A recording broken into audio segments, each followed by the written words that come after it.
Malam itu, udara di desa Sendang Jati terasa lembab dan berat. Kabut tipis turun perlahan dari arah hutan kecil di belakang rumah-rumah penduduk. Suara cangkrik terdengar bersahutan. Tapi entah mengapa, malam itu terasa lebih sunyi dari biasanya. Di ujung desa berdiri sebuah rumah tua milik almarhum Pak Wiryo, seorang lelaki yang semasa hidupnya dikenal bijak, namun juga menyimpan rahasia yang tak banyak orang tahu. Rumah itu kini hanya dihuni oleh Raka, anak laki-laki satu-satunya yang baru pulang dari kota setelah mendengar kabar duka tentang wafatnya sang ayah. Raka berusia 30 tahun, bekerja sebagai teknisi di kota. Ia jarang pulang ke desa karena kesibukan. Namun, kepergian ayahnya membuatnya harus kembali untuk mengurus segala hal yang tertinggal. Hari itu, setelah pemakaman selesai dan para pelayat pulang satu persatu, Raka duduk sendirian di ruang tamu di rumah kayu peninggalan ayahnya. Aroma dupa masih samar-samar tercium dari sudut ruangan, dan foto almarhum ayahnya tersenyum hangat di atas meja kecil yang dijadikan tempat tahlilan. Namun ada sesuatu yang aneh. Beberapa tetangga yang datang berbisik lirih, membicarakan sesuatu tentang ilmu lama milik Pak Wiryo yang konon belum dilepaskan. Raka sempat menegur mereka dengan halus, menganggap semua itu hanya tahayul. Tapi dalam hati kecilnya ada rasa penasaran yang perlahan tumbuh. Malam semakin larut. Raka mencoba beristirahat di kamar ayahnya. Tapi begitu lampu dipadamkan, ia merasa hawa dingin menyelimuti tubuhnya. Bau dupa yang tadinya samar kini terasa lebih kuat, seolah baru saja dinyalakan. Ia bangkit dan menatap sudut kamar. Di sana tampak sebuah peti kayu kecil dengan ukiran berbentuk bunga teratai. Peti itu belum pernah ia lihat sebelumnya. Raka membuka peti perlahan. Di dalamnya terdapat kain hitam dililit rapi, sehelai keris berwarna legam, serta selembar kertas tua yang mulai menguning. Di kertas itu tertulis dengan tulisan tangan ayahnya, "Bila aku tiada, jangan biarkan warisan ini jatuh ke tangan yang salah. Ilmu ini bukan untuk kekuasaan, tapi untuk penjagaan. Hanya darahku yang mampu menuntaskan." Raka terdiam lama. Ia tak mengerti maksud tulisan itu. Tapi sejak membuka peti itu, ia merasakan hawa berbeda di dalam kamar. Suhu udara turun drastis, dan dari cermin di dekat tempat tidur, ia melihat bayangan seseorang berdiri di belakangnya. Seorang lelaki tua dengan sorot mata tajam yang sangat mirip dengan ayahnya. Raka menoleh cepat, tapi tak ada siapa-siapa. Tubuhnya merinding. Ia mencoba menenangkan diri, berpikir itu hanya efek kelelahan setelah hari yang panjang. Tapi malam itu, untuk pertama kalinya, ia mendengar suara berat berbisik di telinganya. Kau telah membuka yang seharusnya tertutup, Raka. Ia terlonjak dan menatap sekeliling. Tapi rumah itu tetap sunyi. Hanya lampu minyak yang bergetar redup karena angin malam. Raka berlari keluar kamar menuju ruang tamu, mencoba menenangkan diri. Namun di sana ia melihat sesuatu yang membuat darahnya serasa berhenti mengalir. Keris yang tadi di dalam peti kini tergeletak di atas meja altar foto ayahnya, terhunus dan meneteskan cairan merah gelap seperti darah segar. Pagi harinya, Raka memutuskan menemui Mbah Sastro, seorang tetua desa yang dikenal bijak dan dulu sangat dekat dengan ayahnya. Ia menceritakan apa yang terjadi malam itu dengan nada bergetar dan wajah pucat. Mbah Sastro menghela nafas panjang, menatap ke arah hutan di kejauhan. Raka, kau anaknya Wiryo, pasti belum tahu semuanya. Ayahmu bukan orang sembarangan. Ia memang menimba ilmu tinggi di masa mudanya.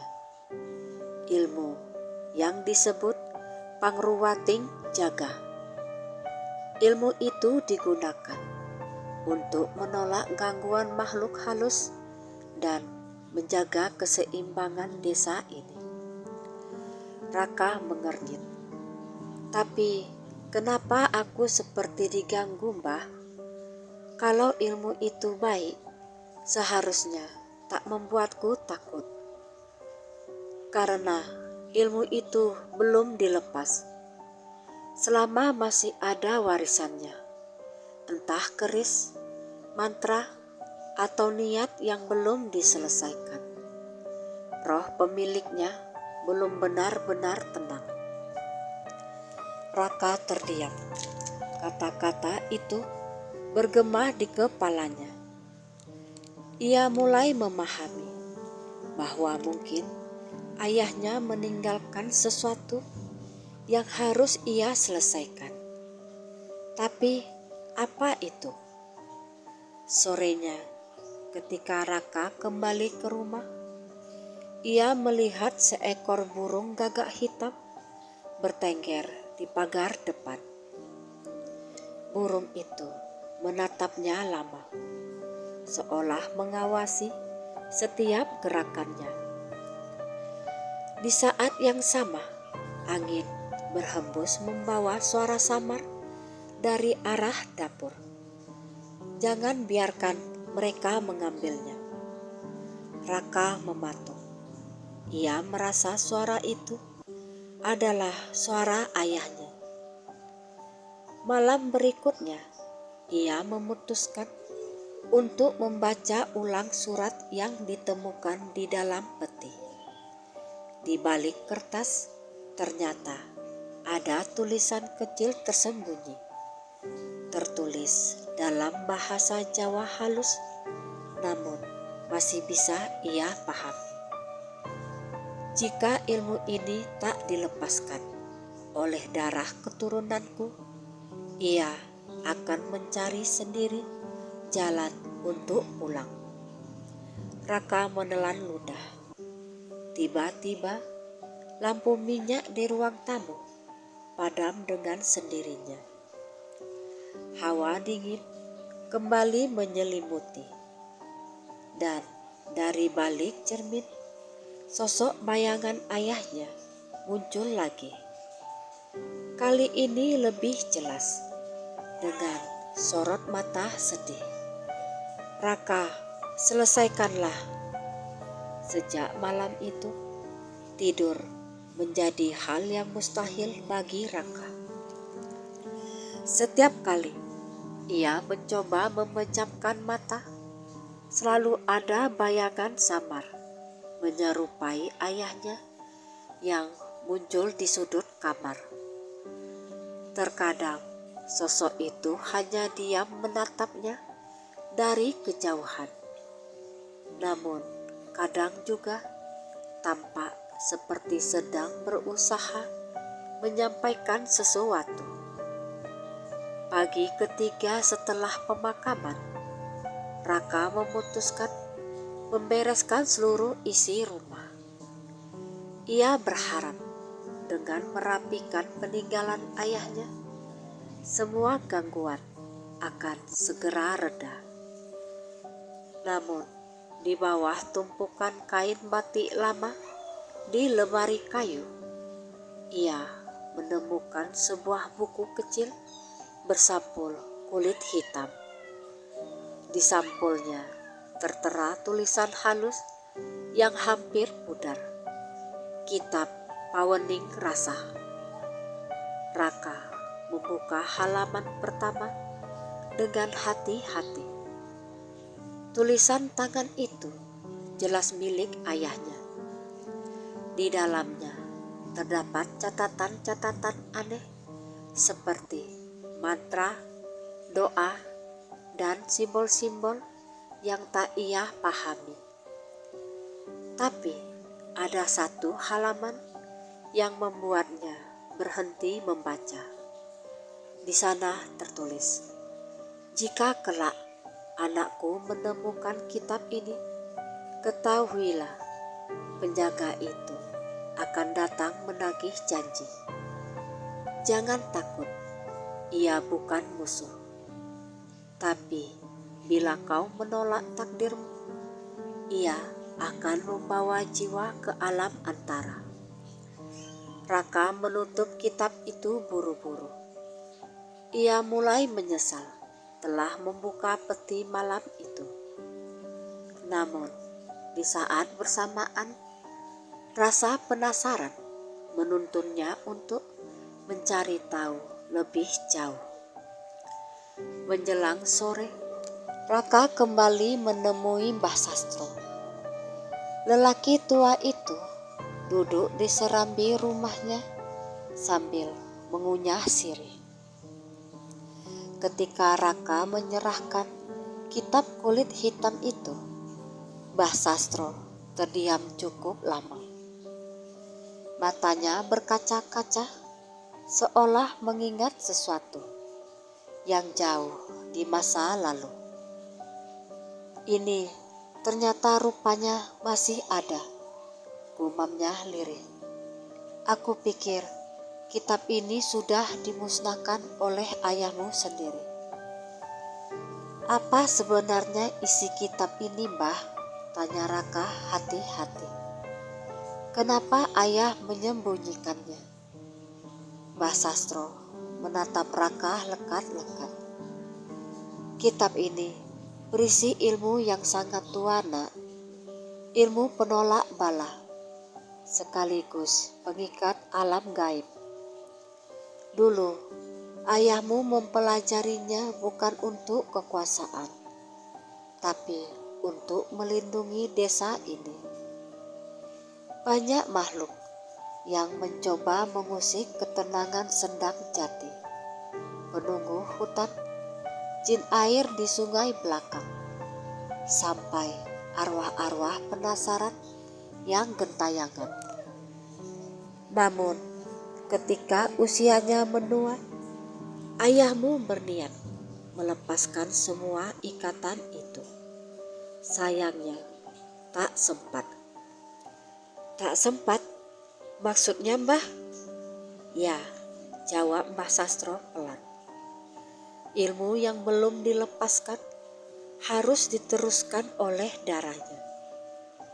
Itu sebabnya setelah ia meninggal, roh penjaga yang dulu tunduk padanya kini tak tahu siapa tuannya. Raka merinding. Ia mulai mengerti mengapa setiap malam ia merasa diawasi.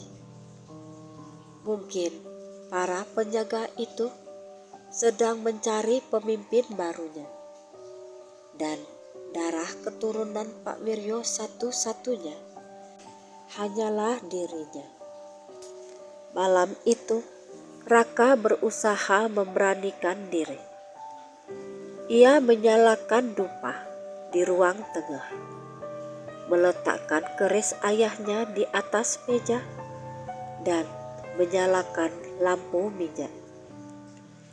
Ia duduk bersila, mencoba menenangkan diri sambil memegang kitab hitam itu. Kalau memang ada sesuatu yang harus aku teruskan, tunjukkanlah jalannya, gumamnya pelan. Beberapa detik kemudian, asap dupa yang tadinya naik lurus tiba-tiba berputar, membentuk pusaran kecil. Hawa dingin menerpa wajahnya. Dari balik bayangan muncul sosok kabur seperti asap pekat yang perlahan membentuk wujud manusia. Sorot matanya merah redup. Tubuhnya kurus tinggi dan kulitnya seolah bukan daging, tapi asap yang menggumpal. Raka terpaku, tak mampu bergerak. Suara dalam ruangan berubah berat, seperti ada gema dari dalam tanah. Keturunan Wiryo, waktumu telah tiba. Sosok itu melangkah maju, suaranya bergema, seperti datang dari banyak arah. Raka memaksa suaranya keluar, meski ia gemetar. Siapa kau? Aku, penjaga gerbang, yang dulu diikat oleh ayahmu. Kini, tuannya telah tiada. Siapa yang akan menggantikannya? Raka tak tahu harus menjawab apa. Ia hanya menatap keris di atas meja, lalu mengingat wajah ayahnya. Ia menunduk, lalu berkata pelan, "Jika itu yang harus kulakukan agar ayah tenang, aku akan meneruskan apa yang seharusnya diselesaikan." Begitu kalimat itu keluar, angin kencang menerpa seluruh ruangan. Api lampu minyak bergetar hebat hingga hampir padam. Sosok itu berhenti bergerak, lalu menundukkan kepala. Maka dengarlah darah keturunan Wiryo. Malam ke-7 setelah kematian ayahmu, gerbang akan terbuka. Kau harus berada di tempat perjanjian lama, yaitu pohon randu besar di tepi sendang. Di sanalah ilmu ini akan dilepas, atau kau akan binasa. Seketika sosok itu lenyap, hanya menyisakan bau anyir dan dingin yang menusuk tulang. Sejak malam itu, Raka mulai mengalami mimpi-mimpi aneh.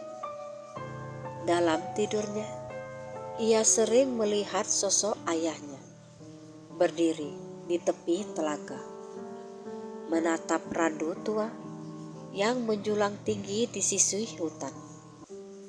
Kadang air sendang itu tampak berwarna hitam pekat seperti tinta. Dari permukaannya muncul wajah-wajah samar berteriak minta tolong. Setiap kali terbangun, jantung Raka berdegup keras dan tubuhnya basah oleh keringat.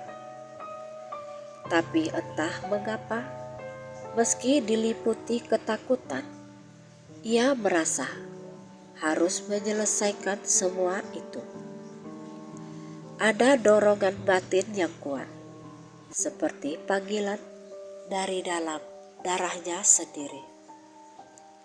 Hari ke-6 setelah pemakaman, langit desa tampak buram. Angin berhembus membawa aroma tanah basah. Daun-daun bergoyang pelan, dan burung gagak yang sempat hilang kini kembali bertengger di pagar depan rumah Raka. Ia tahu malam berikutnya adalah malam ketujuh. Malam penentuan seperti yang disebut oleh makhluk penjaga itu. Sorenya, Mbah Sastro datang membawa sesuatu yang dibungkus kain putih. "Nak Raka," katanya, "malam nanti kalau kau memang berniat menuntaskan, bawa ini ke Sendang.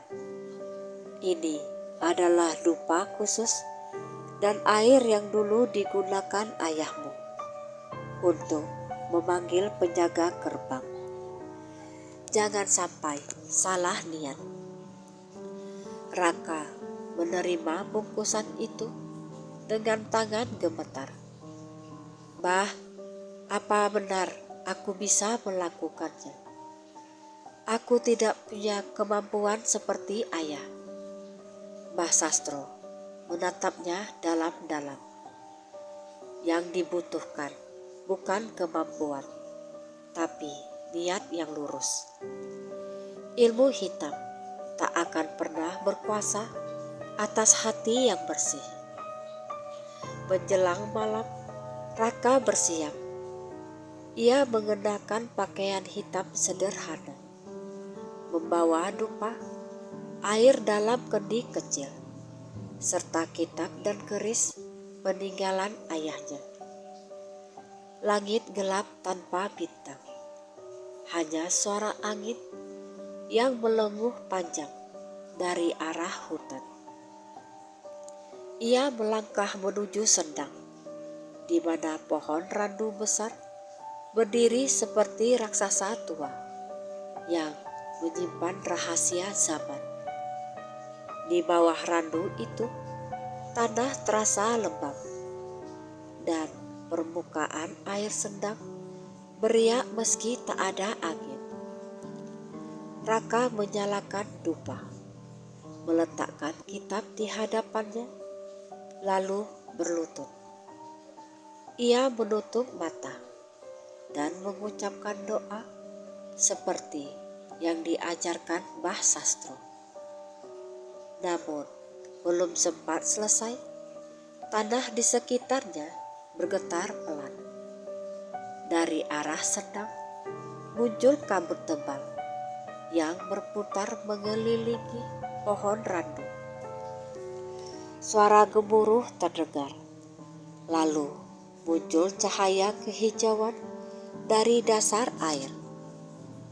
Perlahan, sosok-sosok hitam muncul satu persatu dari kabut. Wujud mereka seperti manusia, tapi mata mereka kosong. Tubuhnya melayang tanpa bayangan. Salah satu dari mereka maju ke depan. Suaranya menggema berat. "Keturunan Wiryo, waktumu telah tiba." Raka menggenggam keris erat-erat, meski tangannya gemetar hebat. Dalam hati, ia berbisik, "Ayah, aku akan selesaikan ini untukmu." Kabut tebal menutupi seluruh tepi Sendang. Pohon randu besar di belakang Raka berderit pelan tertiup angin, seolah mengawasi upacara malam itu. Hawa dingin semakin menusuk, dan dari Dari balik kabut, suara bisikan-bisikan aneh mulai terdengar. Kadang lirih seperti doa, kadang keras seperti teriakan dari dalam tanah. Raka berlutut di tanah, menatap air sendang yang berkilau kehijauan. Dupa yang ia nyalakan berasap tebal, membentuk pusaran di atas kepala. Ia berusaha mengingat doa yang diajarkan Mbah Sastro. Namun pikirannya kalut oleh ketakutan. Keturunan Wiryo, apakah kau siap menanggung beban yang tertinggal? Suara itu bergema, berasal dari sosok tinggi yang berdiri di tengah kabut. Matanya merah menyala, dan tubuhnya setengah transparan, seperti asap pekat yang berwujud manusia. Raka menelan ludah. Aku tidak sepenuhnya mengerti. Tapi kalau ini untuk menenangkan ayahku, aku siap. Sosok itu bergerak perlahan mendekat. Angin bertiup semakin kencang. Dari arah hutan terdengar lolongan aneh, seperti suara binatang, tapi berirama seperti tangisan. Ilmu hitam yang ditinggalkan ayahmu bukan sekedar kekuatan. Itu adalah perjanjian. Perjanjian antara dunia manusia dan dunia penunggu sendang ini. Bila tak dilepaskan, keseimbangan akan rusak. Bagaimana cara melepaskannya? Tanya Raka cepat. Dengan darahmu sendiri. Hanya keturunan yang bisa memutus ikatan itu.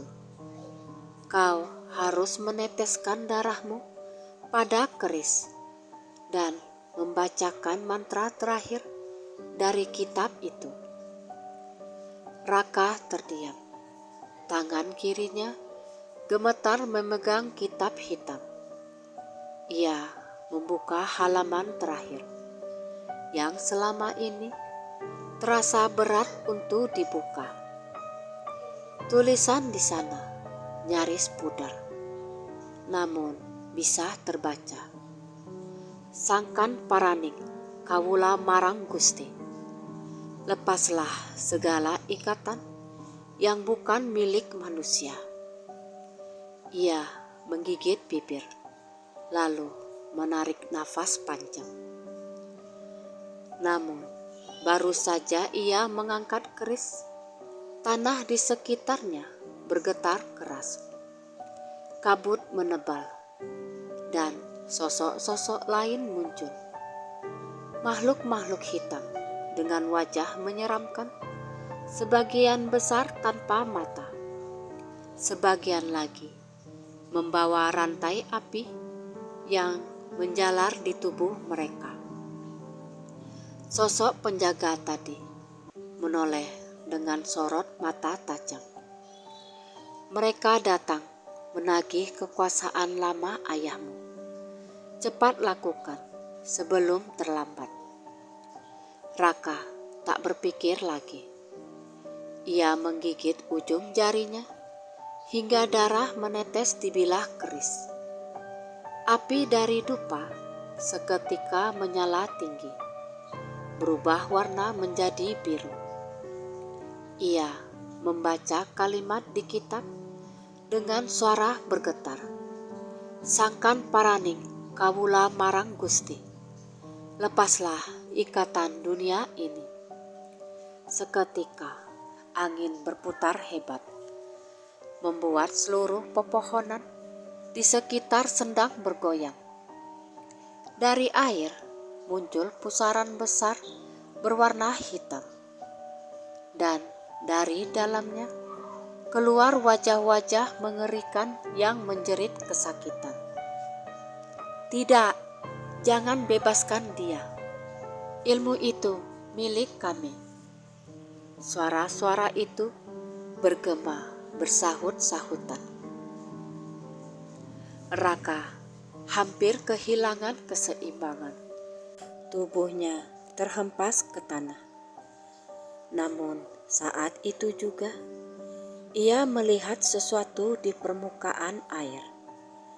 Bayangan ayahnya, Pak Wiryo, tampak berdiri tegak, mengenakan pakaian putih, menatap anaknya dengan senyum tenang. Suaranya bergema lembut di antara kekacauan. "Jangan takut, Nak. Lanjutkan, aku bersamamu." Mendengar itu, Raka menatap ke langit, lalu berteriak sekuat tenaga. "Dengan darah ini, aku lepaskan semua ikatan hitam yang tertinggal." Ia menancapkan keris ke tanah di tepi sendang. Cahaya biru memancar kuat dari bilahnya, menembus kabut, lalu menyebar ke seluruh area hutan. Makhluk-makhluk hitam yang tadi menyerang berteriak kesakitan. Tubuh mereka pecah menjadi asap yang terseret ke arah sendang, lalu lenyap satu persatu ke dalam pusaran air yang mulai menyusut. Sosok penjaga yang berdiri di tengah kabut menundukkan kepala. "Tugasmu hampir selesai, Darah Wiryo. Tapi gerbang belum sepenuhnya tertutup." Raka menatapnya lemah. "Apa yang harus kulakukan?" "Gerbang hanya akan tertutup jika kau menyerahkan hatimu. Bukan dalam arti mati, tapi dengan keikhlasan. Kau harus maafkan ayahmu, karena selama ini ia memikul dosa untuk melindungimu." Air mata Raka jatuh tanpa ia sadari. Ia memejamkan mata, mengingat masa kecilnya. Ia pernah membenci ayahnya karena dianggap terlalu tertutup, terlalu keras, dan selalu melarangnya keluar malam. Ia dulu tak tahu bahwa semua itu adalah bentuk perlindungan. Kini semuanya terasa jelas. "Maafkan aku, Ayah," bisiknya lirih. "Aku mengerti sekarang." Begitu kalimat itu diucapkan, cahaya dari keris berubah menjadi putih bersih. Kabut sirna perlahan, angin berhenti bertiup, dan suara-suara menakutkan menghilang satu persatu.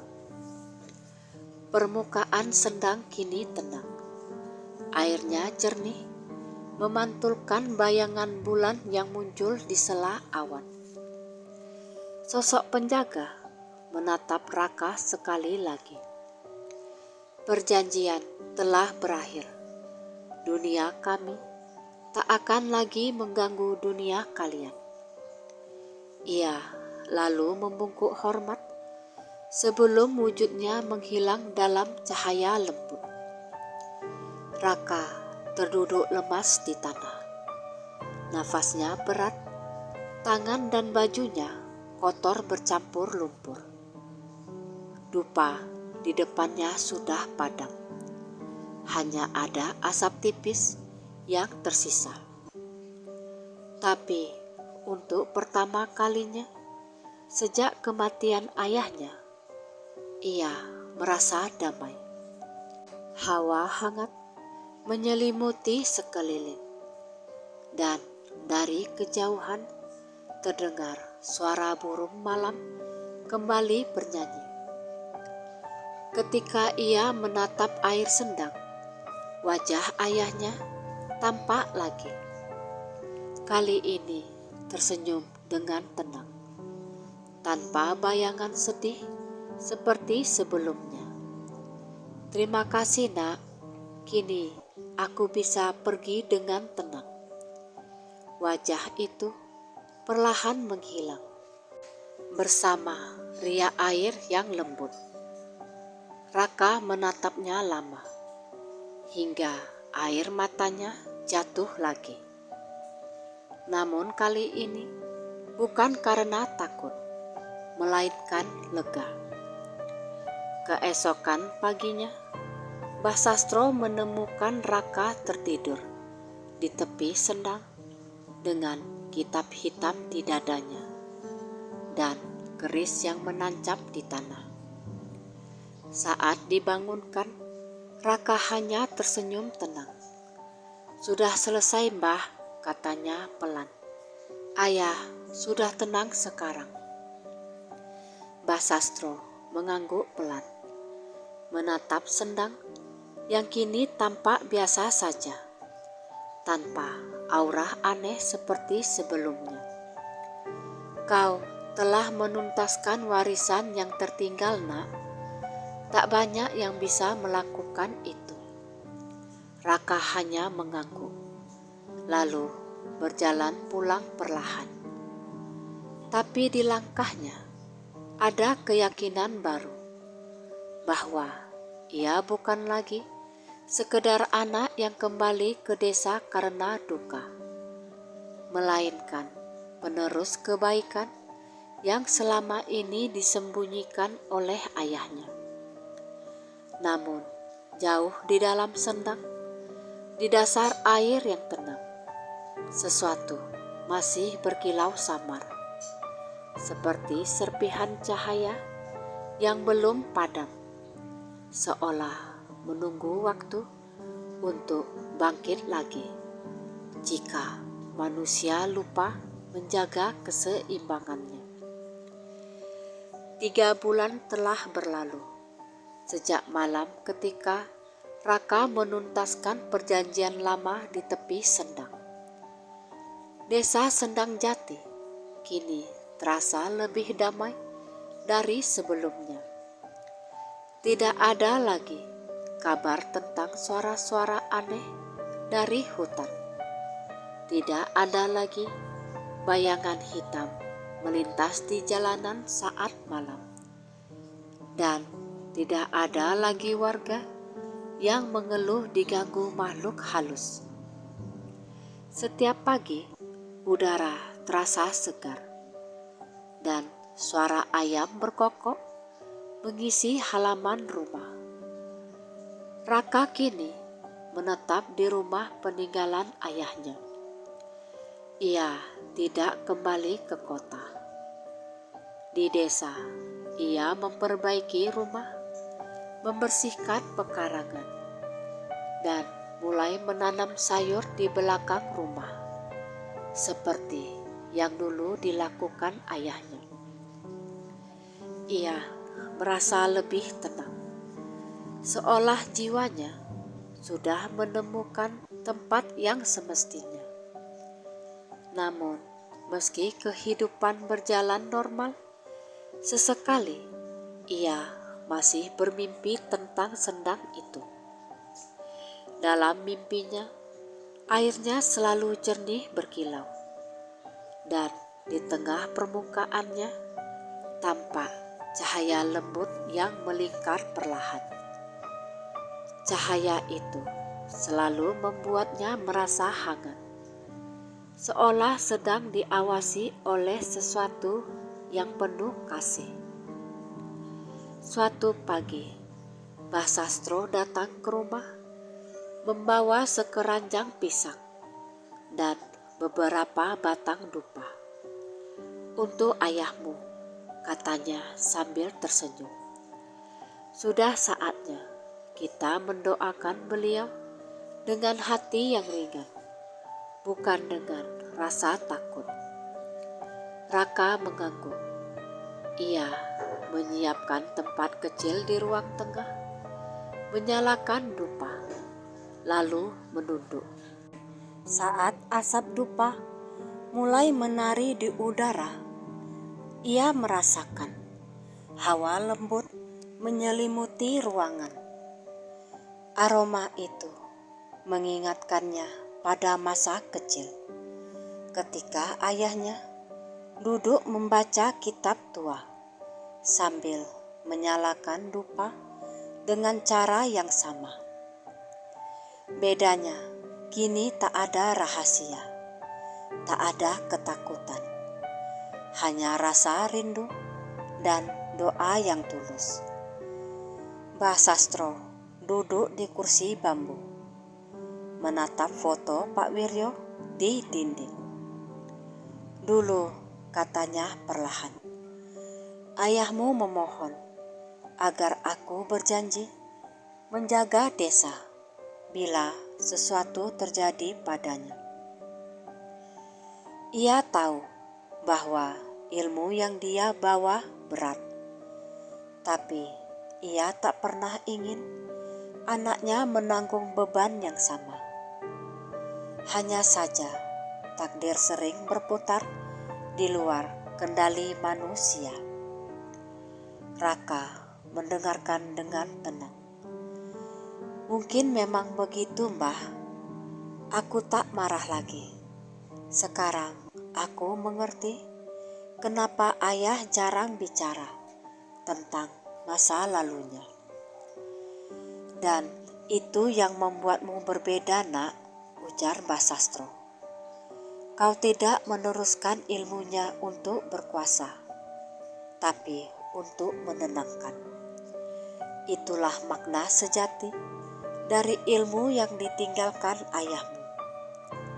Sore itu, Raka berjalan ke tepi sendang seorang diri. Langit berwarna jingga dan burung-burung pulang ke sarang. Ia berdiri di bawah pohon randu besar yang kini tampak lebih hijau dan tak lagi suram. Air sendang beriak lembut diterpa angin. Ia duduk di tepiannya, menatap bayangan dirinya di permukaan air. Entah kenapa, senyum kecil muncul di bibirnya. Ternyata aku tidak kehilangan ayah, gumamnya pelan. Ayah hanya berpindah tempat dari dunia ini ke dalam setiap doa yang kuucap. Angin berhembus lembut, membuat permukaan air berkilau. Di kejauhan, suara lonceng dari musola desa terdengar menandakan waktu senja. Raka menunduk, lalu meletakkan sebatang dupa di tepi air. Saat itu juga sesuatu yang indah terjadi. Asap dupa yang naik perlahan membentuk pusaran kecil, lalu membentuk siluet samar wajah Pak Wiryo. Wajah itu tersenyum hangat, lalu memudar bersama cahaya jingga matahari. Terima kasih ayah, bisik Raka. Istirahatlah dengan damai. Hari-hari berikutnya berjalan damai. Raka mulai membantu warga desa, memperbaiki bendungan kecil, menanam pohon di sekitar sendang, dan menjaga kelestarian hutan kecil di belakang rumahnya. Banyak orang datang memintanya memimpin doa saat ada acara bersih desa. Dan meski ia tak pernah mengaku mewarisi ilmu apapun, semua orang merasakan ketenangan setiap kali ia memimpin doa. Suatu malam, ketika bulan purnama menggantung di langit, Raka duduk di serambi rumah sambil menyeruput kopi. Ia menatap halaman depan yang diterangi cahaya lembut bulan. Di sudut halaman Keris peninggalan ayahnya kini disimpan dalam kotak kaca, bersih dan berkilau, bukan lagi berwarna legam seperti dulu.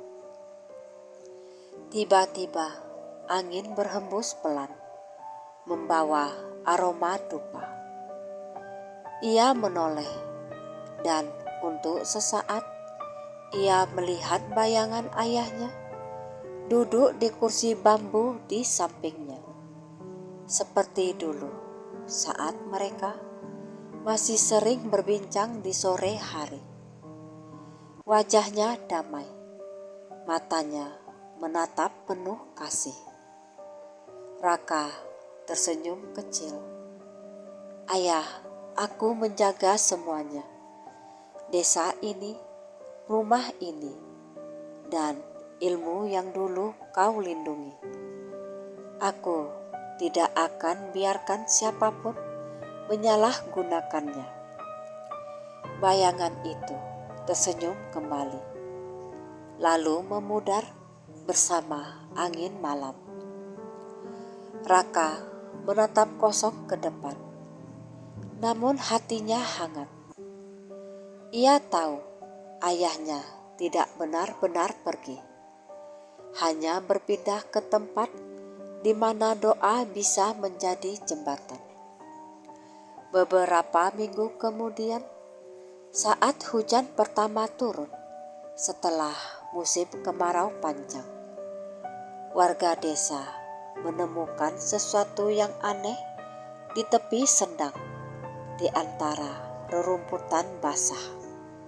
Tampaklah sebatang tongkat kecil dari kayu hitam. Di ujungnya terdapat ukiran lambang bunga teratai, sama seperti ukiran di peti milik Pak Wiryo dulu. Raka datang, menatap tongkat itu lama. Ia tersenyum lalu berkata, "Biarkan di sini saja. Mungkin Sendang ingin menyimpan kenangannya sendiri." Dan benar saja, sejak hari itu air Sendang tak pernah lagi surut, meski musim kemarau panjang datang. Warga percaya arwah Pak Wiryo telah menjadi penjaga sejati air kehidupan di desa mereka. Namun Raka tahu, bukan roh ayahnya yang menjaga, melainkan keikhlasan dan doa yang tertinggal dari seorang ayah kepada anaknya. Malam itu, sebelum tidur, Raka membuka jendela kamarnya. Hujan rintik-rintik turun, menimbulkan suara lembut di atap rumah. Di kejauhan, suara jangkrik terdengar bersahut-sahutan. Ia menatap langit, lalu berbisik lirih. Ilmu hitam ayah yang tertinggal kini telah menjadi cahaya yang melindungi. Senyum tipis terlukis di wajahnya. Ia memejamkan mata dengan tenang. Dan di luar sana, di bawah rindangnya pohon randu tua, cahaya kecil berpendar lembut di permukaan Sendang, seperti bintang yang jatuh ke bumi, namun enggan padam, menjadi saksi bahwa bahkan dari ilmu yang kelam pun, bila dijalankan dengan niat yang tulus, bisa lahir kebaikan yang abadi.